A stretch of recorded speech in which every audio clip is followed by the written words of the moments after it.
Captain விஜயகாந்துக்கு பண்ணது மாதிரி தான் இப்போ ரவிமோகனுக்குமே பண்றாங்க. எதுக்கு தான் இந்த யூடியூப்ல இவ்வளவு கீழ்த்தனமா நடந்துக்கிறாங்க அப்படின்னு தெரியலன்னு ஒரு நடிகர் காட்டமா சொல்லியிருக்காரு. இப்போ கொஞ்ச நாளைக்கு முன்னாடி ரவிமோகன் பரபரப்பா ஒரு பிரஸ் மீட் கொடுத்தாரு. இந்த வீடியோ பெரிய அளவுல பேசுபொருளா மாறி இருந்துச்சு. அதே நேரத்துல விவாதத்தையுமே ஏற்படுத்தி இருந்துச்சு. அதுக்கு காரணம் என்னன்னா, ரவிமோகன் அதுல நிறைய விஷயங்களை பகிர்ந்துகிட்டாரு. தன்னோட விவாகரத்து விஷயம், தனது மனைவியுடனான பிரச்சனை, மாமியார் உடனான பிரச்சனை, மன அழுத்தம், இது மட்டும் இல்லாம வேலையில கான்சன்ட்ரேட் பண்ண முடியல, குழந்தைகளை பார்க்க முடியல அப்படின்னு அடுக்கடுக்கா நிறைய புகார்களை சொன்னாரு. இது பெரிய அளவுல எல்லாருமே கவனிக்கப்பட வேண்டிய விஷயமா மாறுச்சு. ஒரு பக்கம் ரவிமோகனுக்கு நிறைய பேர் சப்போர்ட் பண்ணாங்க. இன்னொரு பக்கம் ரவிமோகன் பண்ண தப்புக்கு தான் அவருக்கு இப்படி தண்டனை கிடைக்குது அப்படின்னு 2 பக்கமும் மாறி மாறி சொல்லிட்டு இருந்தாங்க. இருந்தாலும் ரவிமோகன் ரொம்ப நாளைக்கு அப்புறமா அழுது பேசுனதுனால, ச்சே எப்படி இருந்த மனுஷன் இப்படி மாறிட்டாரு. சோ இவருக்கு நிறைய மனசுல காயங்கள் இருக்கு. அதனால தான் இப்படி கண்ணீரா வெளியே வருது அப்படின்னு நிறைய பேர் அவருக்கு சப்போர்ட்டுமே பண்ணாங்க. சோ இந்த நேரத்துல தான் நடிகர் ஜாகுவார் நாதன் ஒரு வீடியோ வெளியிட்டிருக்காரு. சோ அதுதான் இப்ப பேசு பொருளா மாறி இருக்கு. என்னன்னா ரவிமோகனுக்கு சப்போர்ட் பண்ற விதமா இவர் ஒரு வீடியோ விட்டிருக்காரு. அது என்னன்னா, இவர் ஜாகுவார் இருக்கார்ல, அவர் யூடியூப்ல ரீல்ஸ் வீடியோ பார்த்துட்டு இருந்தாராம். ஸ்க்ரால் பண்ணிட்டு இருக்கும்போது ஒரு வீடியோ வந்துச்சாம். அதுல ரவிமோகன் இறந்து போயிட்டாரு அப்படின்ற மாதிரி வீடியோ எடிட் பண்ணி போட்டிருக்காங்க. சோ இதை பார்த்த உடனே அவருக்கு ரொம்பவே ஷாக் ஆயிட்டான். ச்சே எப்படி இப்படி கீழ்த்தனமா ஒருத்தர் இருக்கும்போது இப்படி பேசுறாங்க, அதுவும் தேவையில்லாம எப்படி ஒரு வார்த்தைகளை பயன்படுத்தி இப்படி இறந்து போயிட்டாங்கன்னு சொல்றாங்க. அது பணம் சம்பாதிக்கிறதுக்கு என்ன வேணாலும் போடுவாங்களா அப்படின்ற மாதிரி சொல்லியிருக்காரு. சோ இது மட்டும் இல்லாம ஏற்கனவே கேப்டன் விஜயகாந்துக்கும் இதே மாதிரி தான் பண்ணாங்க. அவர் உடம்பு சரியில்லாம இருக்கும்போது அவரை பத்தி நிறைய வதந்திகளை பரப்புனாங்க. அதுவுமே மன கஷ்டமா இருந்துச்சு. அதே மாதிரி நடிகர் மனோபாலாவுமே உயிரோட இருக்கும்போது இறந்து போயிட்டாரு அப்படின்னு வீடியோக்களை வெளியிட்டாங்க. எப்படிதான் கொஞ்சம் கூட யோசிக்காம, கூச்சமே இல்லாம இந்த மாதிரி ஒரு பதிவுகளை போடுறாங்கன்னு தெரியவே இல்ல. சோ இது மட்டும் இல்லாம ரவிமோகனை பத்தி நிறைய வதந்திகளை பரப்பிட்டு வந்துட்டு இருக்காங்க. என்னன்னா, ரவிமோகனுக்கு சிறுநீரக செயலிழப்பு பிரச்சனை இருக்கு.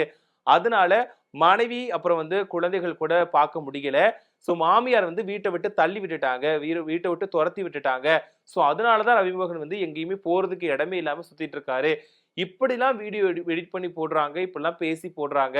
சோ எப்படி அவங்க இவ்வளவு கீழ்த்தனமா நடந்துக்கிறாங்க? ஒருத்தரோட குடும்பத்தை பத்தி பேசுறதுக்கு அவங்களுக்கு என்ன ஒரு உரிமை இருக்கு? அது மட்டும் இல்லாம நடக்காதத நடந்த மாதிரி பேசுறாங்க. உயிரோட இருக்கும்போதே அவங்கள தப்பா பேசுறது, மறைஞ்சு போன மாதிரி பேசுறது, இப்படிலாம் எப்படிதான் பேசுறதுக்கு மனசு வருதோ, இதெல்லாம் பாக்குறப்போ ரொம்பவே கோவம் வருது அப்படின்ற மாதிரி ஜாகுவார்நாதன் ஒரு வீடியோ வெளியிட்டிருக்காரு. நடிகர் ஜெயம் ரவி தற்கொலை. கடந்த 6 மாசமா சிறுநீரக தொற்றால் அவஸ்தைப்பட்டு வந்தாராம். ஏற்கனவே ஒரு மனுஷர் ரொம்பவே மனவேதனையில இருக்காரு. அப்படி இருக்கும்போது அவரோட மனநிலையை பத்தி பேசாம நீங்க அவர் தற்கொலை பண்ணிக்கிட்டார் அப்படின்னு சொல்றது எந்த விதத்துல நியாயம்? அது மட்டும் இல்லாம உங்களுக்கு பணம் சம்பாதிக்கிறதுக்கு வேற வழியே இல்லையா? எச்சத்தனமா நடந்துக்கிறீங்க. கேவலமா இருக்கு. உங்களுக்கு கொஞ்சம் கூட கூச்சம் அப்படிங்கிறது இருக்குமா இருக்காதா? ஒருத்தரை பத்தி தப்பா பேசுறீங்கன்னு தெரியுது. இது எப்படி உங்களுக்கு சகிச்சுக்க முடியல? அதாவது கொஞ்சம் கூட யோசிக்காம கேவலம் காசு சம்பாதிக்கிறதுக்காக இந்த மாதிரிலாம் பண்ணுவீங்களா அப்படின்னு நிறைய குற்றச்சாட்டை வச்சிருக்காரு. அதே நேரத்துல சோ நீங்க இப்படி மத்தவங்கள பத்தி தப்பா பேசுறீங்களா? உங்க வீட்டுல இருக்கக்கூடிய குழந்தைகளையோ, மனைவியையோ யாராவது இப்படி தப்பா எழுதி பேசினாங்க அப்படின்னா நீங்க தாங்கிக்குவீங்களா? இப்படியே எச்சத்தனமா நடந்துக்கிறீங்க அப்படின்னு நிறைய கேள்விகளையுமே எழுப்பியிருக்காரு. இதுக்கு முன்னாடி நடிகர் மாரிமுத்துவுமே அந்த மாதிரி தான் பேசியிருந்தாங்க. அவர் உயிரோடு இருக்கும் போதே அவர் இறந்து போயிட்டார் அப்படின்னு நிறைய வீடியோக்களை வெளியிட்டு இருந்தாங்க. சோ அதுக்கு அவங்க கூட நடிச்ச நடிகர்கள், நடிகைகள் எல்லாருமே கண்டனத்தையும் தெரிவிச்சாங்க. சோ இந்த மாதிரி நிறைய ஹீரோக்கள் உயிரோடு இருக்கும் போதே இறந்து போயிட்டாங்க அப்படின்னு வதந்திகளை நிறைய பேர் காசு சம்பாதிக்கிறதுக்காக பேசிட்டு இருக்காங்க. சோ இதெல்லாம் கண்டிப்பா கண்டிக்கத்தக்கது அப்படின்னு நிறைய பேர் சொல்லிட்டு இருந்தாலும், இப்போ ஜாகுவார்நாதன் அவர்களுமே தன்னோட ஆதங்கத்தை கொட்டி தீர்த்திருக்காரு. ஒருத்தர் நல்லா இருக்கும்போது பேசுறீங்களோ இல்லையோ, அவர் கஷ்டப்படும் போது இப்படி கீழ்த்தனமா பண்ணாதீங்கப்பா, ஏன்ப்பா இப்படி கேவலமா நடந்துக்கிறீங்க அப்படின்ற மாதிரி அவருக்கு என்ன தோணுதோ அவரோட கருத்துக்களை சொல்லியிருக்காரு. சோ ரவிமோகனை பொறுத்த வரைக்கும் அந்த வீடியோல அழுது என் குழந்தைகளை கூட பார்க்க விட மாட்டாங்க.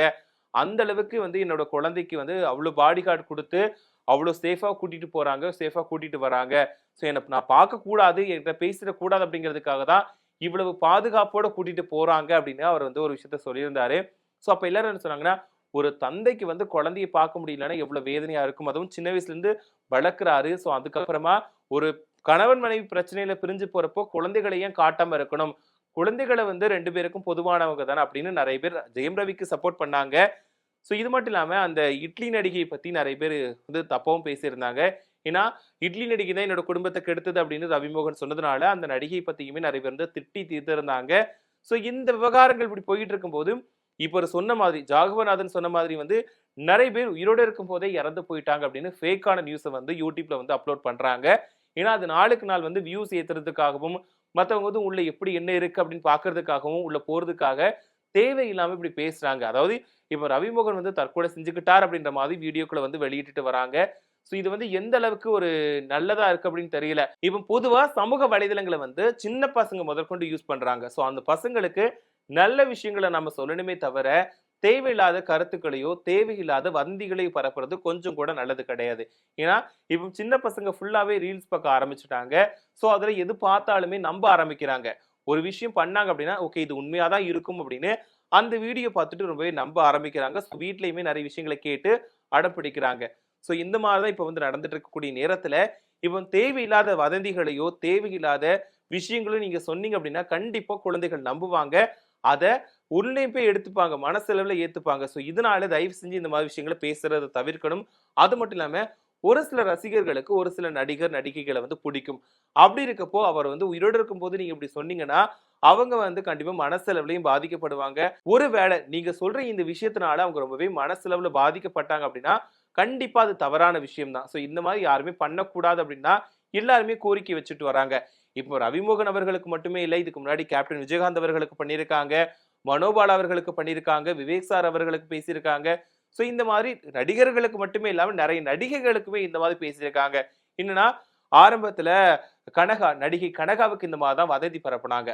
ஸோ அது மட்டும் இல்லாம நடிகை மனோரமாவுக்குமே இந்த மாதிரி வதந்திகளை பரப்பியிருந்தாங்க.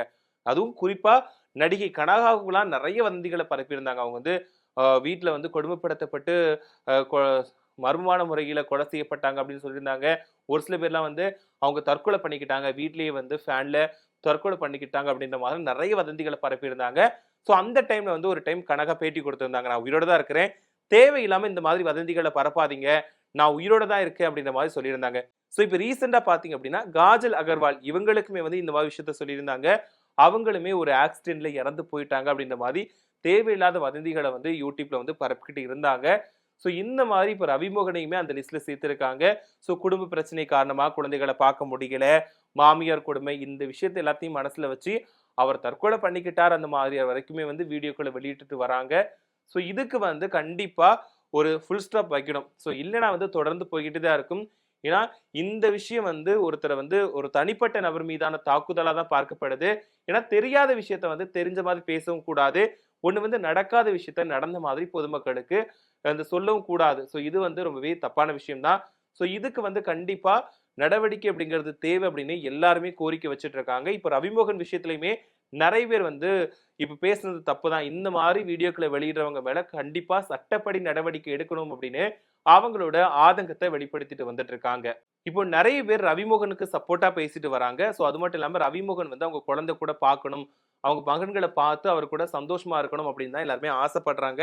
ஏன்னா ஆரம்ப காலகட்டங்கள்ல ரவிமோகன் வந்து நடிச்ச படங்கள் எடுத்துக்கிட்டீங்க அப்படின்னா அவ்வளோ லவ்லியா, அவ்வளோ ஒரு ஃபேமிலி பையன் மாதிரி, நம்ம குடும்பத்துல ஒருத்தர் மாதிரி இருப்பாரு. சொல்ல போனோம் அப்படின்னா பக்கத்து வீட்டு பையன் எப்படி இருப்பாருப்பா அப்படிதான் இருப்பாரு அப்படின்னு எல்லாருமே அவர் மேல வந்து ஒரு ஈர்ப்புல இருந்தாங்க. அது மட்டும் இல்லாம அவருக்குமே நிறைய கிரஷ் இருக்காங்க, அவர் மேல நிறைய பேர் கிரஷா இருந்தாங்க. ஸோ அந்த அளவுக்கு எல்லாருக்குமே பிடிச்சமான ஒரு நபரா தான் இருந்தாரு. ஸோ அந்த ஜெயம் ரவி படமா இருக்கட்டும், அதுக்கப்புறமா M Kumaran, son of Mahalakshmi, Santhosh Subramaniam அப்படின்னு நிறைய படங்கள் வந்து அடுத்தடுத்து வெற்றி படங்களை கொடுத்தாரு. ஸோ இதன் மூலமா எல்லாருக்குமே ஒரு பிடிச்ச நடிகரா வலம் வந்தாரு. ஸோ அவருக்கு இப்போ இந்த மாதிரியான ஒரு விஷயம் நடக்குது அப்படிங்கிறது யாராலையுமே தாங்கிக்க முடியல. ஸோ இப்போ ரீசெண்ட் டேஸ்ல வந்து இந்த சினிமா வட்டாரங்கள்ல நிறைய பேர் விவாகரத்து வாங்கிட்டு வந்துட்டு இருக்காங்க. ஸோ இதுவுமே வந்து பெரிய அளவுல பேசுபொருளா தான் மாறி இருக்கு. ஸோ இதையும் தாண்டி ஒருத்தர் உயிரோடு இருக்கும் போதே இறந்து போயிட்டாங்க, தற்கொலை பண்ணிக்கிட்டாங்க அப்படின்னு பேசுற விஷயம் வந்து ரொம்பவே ஒரு ஆதங்கத்தையும் கேள்வியும் எழுப்பியிருக்கு. ஒரு பணம் சம்பாதிக்கிறதுக்கு இந்த மாதிரிலாம் பண்ணுவீங்களா அப்படின்னு எல்லாருமே கேட்கக்கூடிய விஷயமா மாறி இருக்கு. ஸோ இதை பத்தி நீங்க நினைக்கிறீங்க? ஸோ இப்படி தவறான கருத்துக்களை பரப்புவோர் மீது என்ன நடவடிக்கை எடுக்கணும்னு நினைக்கிறீங்க அப்படின்ற கருத்துக்களையும் மறக்காம கமெண்ட்ல சொல்லிடுங்க.